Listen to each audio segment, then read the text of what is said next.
আল্লাহর নবীর সাহাবী হযরত ওমর তাকায় দেখেন মুআদ ইবনে জাবাল রাদিয়াল্লাহু তাআলা আনহু কান্না করেন। আল্লাহর নবীর সাহাবী মুআজ উনি কান্নার কারণে আর দাঁড়ায় থাকতে পারেন নাই। আল্লাহর নবীজির তিরোধানে নবীজির মৃত্যুতে এই পরিমাণ ভেঙে পড়েছেন, নিজে দাঁড়িয়ে থাকতে পারেন নাই, এত আবেগওয়ালা হয়ে গেছেন, নিজেকে কন্ট্রোল করতে পারেন নাই, নিয়ন্ত্রণ করতে পারেন নাই, বসে পড়লেন। এই সমাজেও কত মানুষ দেখেছি নিজের প্রিয়জনের মৃত্যুতে নিজেকে নিয়ন্ত্রণ করতে পারে না। আল্লাহর বান্দা বসে পড়ে কান্না করতে করতে বসে যায়, নিজেকে নিয়ন্ত্রণ করতে পারে না। এটা এমন এক আবেগ, এমন এক ভালোবাসা, এমন এক মহব্বত, দুনিয়ার কোথাও এমন মহব্বত খুঁজে পাওয়া যায় না।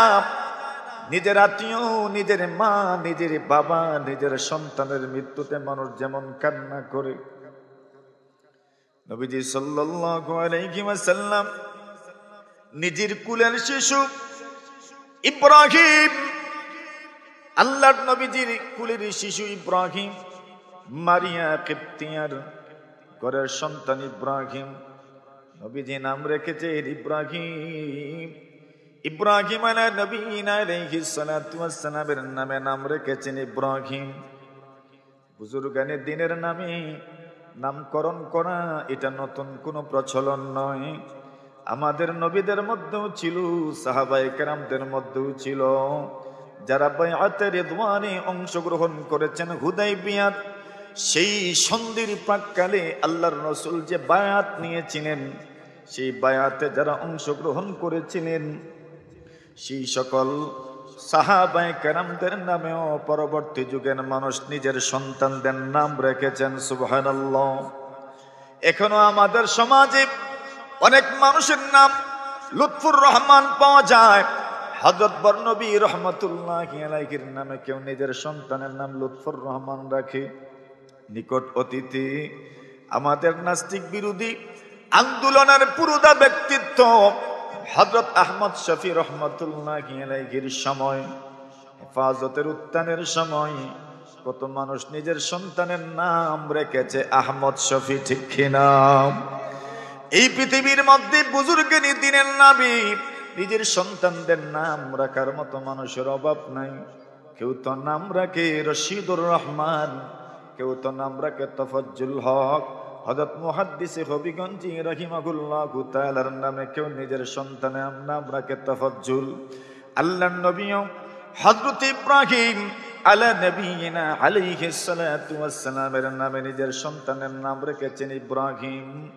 আল্লাহর রাসূল সাল্লাল্লাহু আলাইহি ওয়াসাল্লাম বলেন, অনেক সময় নামের খাতিরেও কিয়ামতের কঠিন ময়দানে মানুষ পার পেয়ে যাবে। সুবহানাল্লাহ। ভালো মানুষের সঙ্গে যদি আপনার নাম মিলে যায় তবে আপনার জন্য আখিরাতে পুরস্কার আছে। আল্লাহর রাসূল সাল্লাল্লাহু আলাইহি ওয়াসাল্লাম ইব্রাহিমের ঘরে আসলেন, খুলে উঠাইলেন। ইব্রাহিম শ্বাস বড় বড় করে নিচ্ছেন, মানে এই মুহূর্তে ইন্তেকাল হয়ে যাবে। ছোট্ট কুলের সন্তান, এমনিতেই কোনো ছেলে বাঁচেন নাই, আবার এই সন্তানটাও মারা যাবে।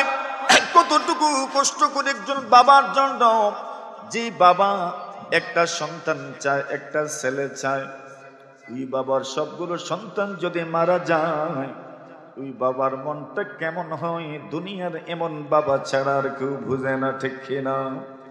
আল্লাহর নবীজি লক্ষ্য করে দেখেন ইব্রাহিম শ্বাস বড় বড় করে নিচ্ছেন, মানে মারা যাবে মনে হয়। নবীজির কুলে সন্তান, বাবার কুলে তার সন্তান, ছোট্ট সন্তান। আল্লাহর নবীজির চোখ থেকে পানি পড়ছে, চোখ থেকে পানি পড়ছে। আল্লাহর নবীজিও নিজেকে নিয়ন্ত্রণ করতে পারেন নাই। আল্লাহর নবীর সাহাবী আব্দুর রহমান ইবনে আওফ বলেন, ইয়া রাসূলুল্লাহ ওয়া আনতা ইয়া রাসূলুল্লাহ, আল্লাহর নবীজি গো আপনিও দেখি কাঁদেন, আপনিও দেখি কান্না করেন, কারণটা কি জানতে পারি? নবীজি গো আপনি না নিষেধ করেছেন কেউ যেন কান্না না করে? রাসূলুল্লাহ সাল্লাল্লাহু আলাইহি ওয়াসাল্লাম বলেন, লাইসা মিন্না মান যারাবাল খুদুদ ওয়া শাক্কাল জুয়ুব ওয়া দাআ বিদাওয়াল জাহিলিয়া। আল্লাহর রাসূল বলেন, কোন মানুষের কোন আত্মীয় যদি মারা যায়, আর আত্মীয় মারা যাওয়ার পরে কেউ যদি নিজের চেহারার মধ্যে থাপ্পড় মারে, মানে এমন ভাবে শোক প্রকাশ করে চেহারার মধ্যে থাপ্পড় মারে, রাসূল বলেন সে আমার উম্মতের অন্তর্ভুক্ত নয়। নাউজুবিল্লাহ। আল্লাহর নবী বলেন, যে ব্যক্তি ওয়াশাক্কাল জুয়ুব, কোন মানুষের মৃত্যুতে শোকাহত হয়ে যে ব্যক্তি তার কাপড় ছিঁড়ে ফেলে, কত মানুষ সুখ প্রকাশ করতে যাইয়া নিজের কাপড় পর্যন্ত ছিঁড়ে ফেলে, রাসূল বলেন সেও আমার উম্মতের অন্তর্ভুক্ত নয়। আল্লাহর নবী বলেন, ওয়া দাআ বিদাওয়াল জাহিলিয়া, যেই ব্যক্তি কোন মানুষের মৃত্যুতে, কোন আপন জনের মৃত্যুতে জাহিলিয়াতের জামানার বর্বর যুগের মানুষের মতো কথা বলে, মানে কোনোভাবে মেনে নিতে পারে না, রাসূল বলছেন সেও আমার উম্মতের অন্তর্ভুক্ত নয়। এর মানে কান্না কি যাবে না, কান্না করা কি যাবে না? বলে যাবে, কান্না করা যাবে। কিভাবে কান্না করবেন? আল্লাহর পয়গম্বর আলাইহিস সালাতু ওয়াস সালামের চোখ থেকে পানি পড়ে। আব্দুর রহমান ইবনে আওফ বলেন, ইয়া রাসূলুল্লাহ, আপনিও দেখি কান্না করেন, অথচ আপনি তো নিষেধ করেছেন কেউ যেন এমন ভাবে কান্না না করে। আল্লাহ রাসূল বলেন, আরে আব্দুর রহমান, এটার নাম কান্না নয়, ইন্নাহা লারাহমাতুন। এটা হইল প্রত্যেক বাবা মা, প্রত্যেক সন্তানের অন্তরে আল্লাহ পাক রব্বুল আলামিন মা বাবার প্রতি আর সন্তানের প্রতি যে আকর্ষণ আর যে আবেগ, যে দয়া এবং মায়া স্নেহ মমতা রেখেছেন, সেই স্নেহ মমতার বহিঃপ্রকাশ হলো চোখের 2 ফোঁটা পানি। সুবহানাল্লাহ। এর মানে মানুষের আবেগ আছে, আবেগ মানুষ নিয়ন্ত্রণ করবে, যে চোখ দিয়ে পানি পড়বে না তা হতেই পারে না। এটা সুন্নত। সুবহানাল্লাহ বলে, এটা কি ভাই? সুন্নত। চোখ থেকে পানি পড়া এটা নবীদের সুন্নত। এই জন্য কান্না করিয়েন না, মানে কি বলে হা হুতাশা করিয়েন না, জোরে জোরে আওয়াজ দিয়ে কান্না করিয়েন না, বর্বর যুগের মানুষের মতো এরকম বলিয়েন না, আল্লাহ তোমারে তৈয়া আমারে লিনা গিনা কিতার লাগি। ওইটা নিষেধ। ওইটা কি বলেন বলেন? ওইটা এভাবে কান্না করতেন। কান্না করেন, চোখের পানি ফেলেন, এটাও সুন্নাত। কারো মৃত্যুতে আপনি শোকাহত হবেন, তাও সুন্নাত। কারো মৃত্যুতে আপনি আওয়াজ দিয়ে কান্না করবেন, তাও জায়েজ। কিন্তু এমন ভাবে কথা বলা যে কথার মাধ্যমে বোঝা যায় আল্লাহর সিদ্ধান্তের উপর আপনি সন্তুষ্ট নয়, রাসূল বলেন এমন কথা যারা বলবে তারা আমার উম্মতের অন্তর্ভুক্ত নয়। নাউজুবিল্লাহ। এই জন্য হিসাব নিকাশ করার দরকার আছে না? আল্লাহর হাবিব সাল্লাল্লাহু আলাইহি, এইবার কান্না করবেন না যে এমন নয়, কান্না তো করবেন। এটা দিলের আপনার ধুলা ভালু, ওটা বের হয়ে যাওয়ার দরকার, আবেগ বের হয়ে যাওয়ার দরকার। মানুষ বলে না কান্না করতে দাও, এক সময় সে নিজেকে হালকা অনুভব করবে, ঠিক না? রাসূল করিম সাল্লাল্লাহু আলাইহি ওয়াসাল্লাম মুতার যুদ্ধে জাফর রাদিয়াল্লাহু তাআলা আনহু শাহাদাত বরণ করলেন। আল্লাহর হাবিব সাল্লাল্লাহু আলাইহি ওয়াসাল্লাম জাফর তাইয়্যিব রাদিয়াল্লাহু তাআলা আনহুর ঘরে খবর পৌঁছাইলেন জাফর শহীদ হয়ে গেছেন। জাফরের পরিবার কান্না শুরু করে দিলেন। একজন সাহাবী আল্লাহর নবীজিকে গিয়ে বলেন, রাসূল, জাফরের পরিবার তার জন্য কান্না করছে। আল্লাহ রাসূল বলেন, যাও তাদেরকে নিষেধ করো। সে আসলো, আসার পরে সাহাবী আবার বললেন, ইয়া রাসূলুল্লাহ, এরা তো আমার কথা মানে নাই। রাসূল বললেন, যাও আবার নিষেধ করু। আবার নিষেধ করলো, কিন্তু কান্না বন্ধ হয় নাই। নবীজি বলেন, আবার তাদেরকে নিষেধ করো। আবার নিষেধ করলো, এইবারও কান্না বন্ধ হয় নাই। আল্লাহ রাসূল বললেন, এদের মুখের ভিতরে তুমি মাটি ঢুকায়া দাও। নাউজুবিল্লাহ। এখানে আমাদের শিক্ষা দুইটা। কষ্ট হইতেছে আপনারা? 1 নম্বর শিক্ষা হইল অতি উৎসাহী হতে নাই। অতি উৎসাহী হতে নাই।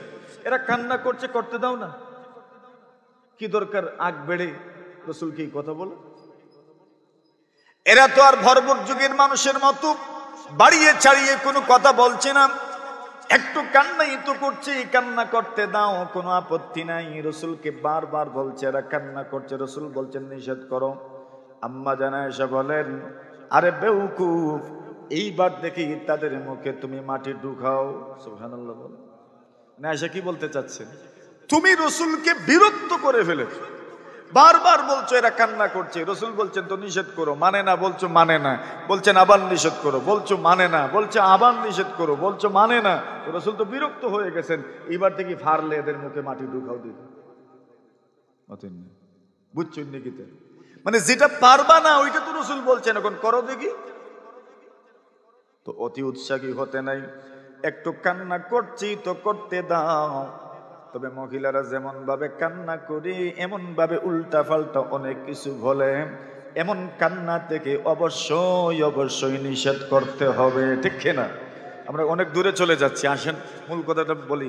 মনে আছেন কোন কথা বলতে? ভুলে গেছি।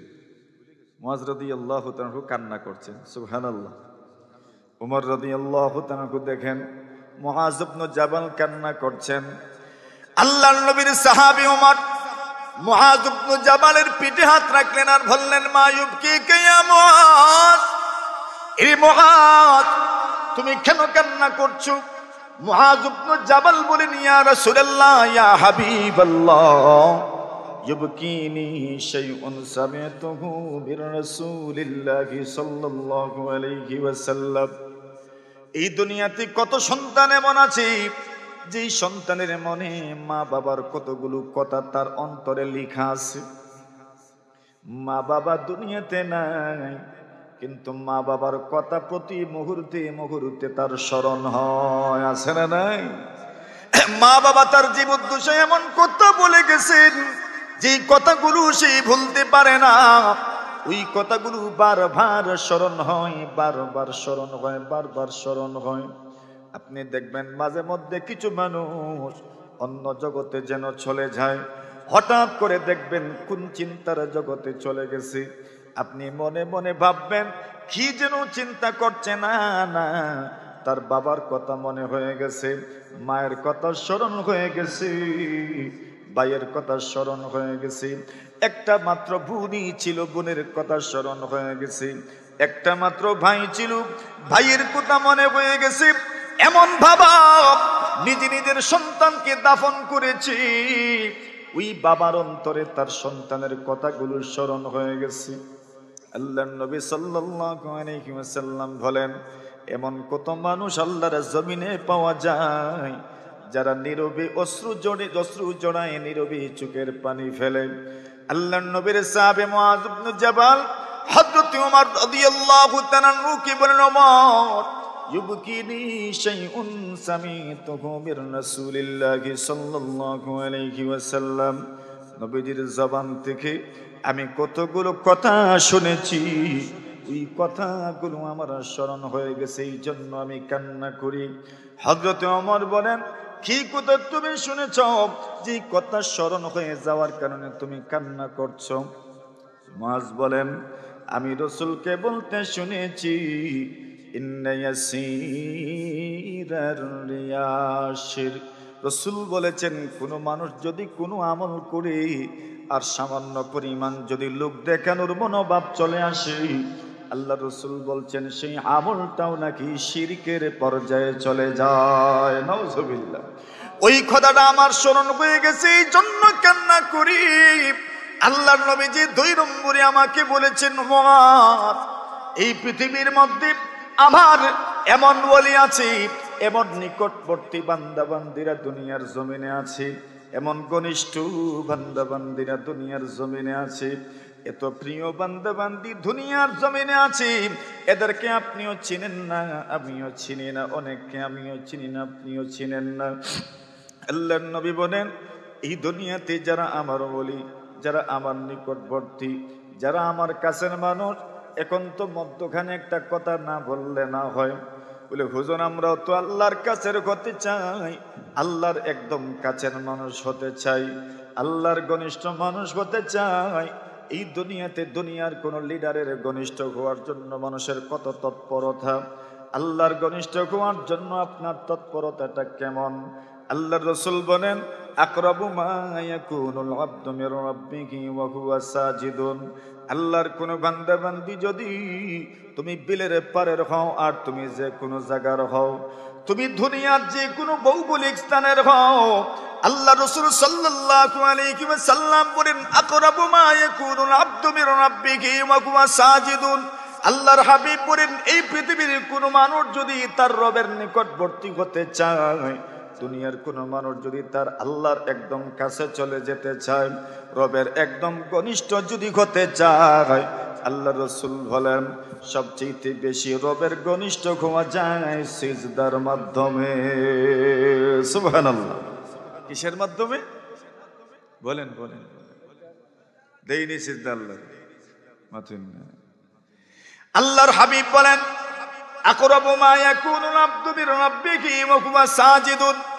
এই পৃথিবীর কোন মানুষ যদি তার রবের নিকটবর্তী হতে যায়, ঘনিষ্ঠ যদি হতে চায়, আল্লাহর হাবিব বলেন সবচেয়ে বেশি নিকটবর্তী এবং ঘনিষ্ঠ হতে পারে সিজদার মাধ্যমে। রাসূল বলেন কোন মানুষ যখন সিজদায় যায়, একটা সিজদা যদি আল্লাহর কাছে কবুল হয়ে যায়, সাজদাতুন ওয়াহিদা খায়রুম মিনাদ দুনিয়া ওয়া মা ফিহা।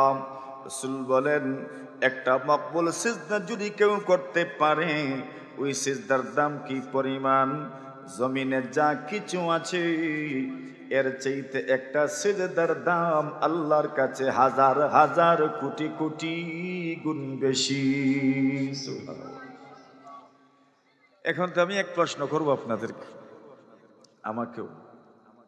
খুব কাছাকাছি সময়ে খুব গভীর মনোযোগ দিয়ে খুব শান্তি প্রশান্তি নিয়ে আল্লাহকে সিজদা করেছেন, কেমন আগে মনে হয়নি আপনার?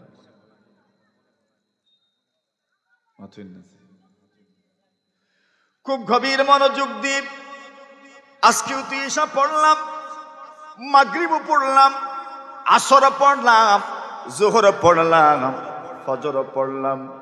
খুব গভীর মনোযোগ দিয়ে আমার আল্লাহর সামনে আমি নত হয়েছি। ওই কথাটা স্মরণ করে আমার রবের সামনে আমি সিজদা করেছি। কতদিন আগে এমন হয়েছে বলেন? বাস আমার জবাব দেওয়া লাগতো না, মনে মনে অনুভব করলেই হইব। এর মানে হলো এত দ্রুত মনে হচ্ছে না, ফর্মালিটি মেনটেন করছি, সত্যি আমি সিজদা করছি, আপনিও সিজদা করছেন, কিন্তু এই যে অনুভূতি, আমার রবের সামনে আমি দাঁড়িয়েছি, আমার রবের সামনে আমি মাথা নত করেছি, এই কথাটা আমি অনেক আগে হইতে এসেছিল, অনেক কষ্ট করে স্মরণ করতে হচ্ছে, এত দ্রুত স্মরণ হচ্ছে না, এত দ্রুত স্মরণ হচ্ছে না। আল্লাহ রাসূল বলেন এরে বান্দা বান্দি, তুমি যদি মনে করে একদম স্মরণ করে আল্লাহর সামনে নত হয়েছ, ওই কথাটা উপলব্ধি করে এই কথাটার অনুভূতি এনে যদি সিজদা করতে পারো, এক সিজদা আসমান জমিনে যা আছে তার চাইতেও হাজার কোটি গুণ বেশি।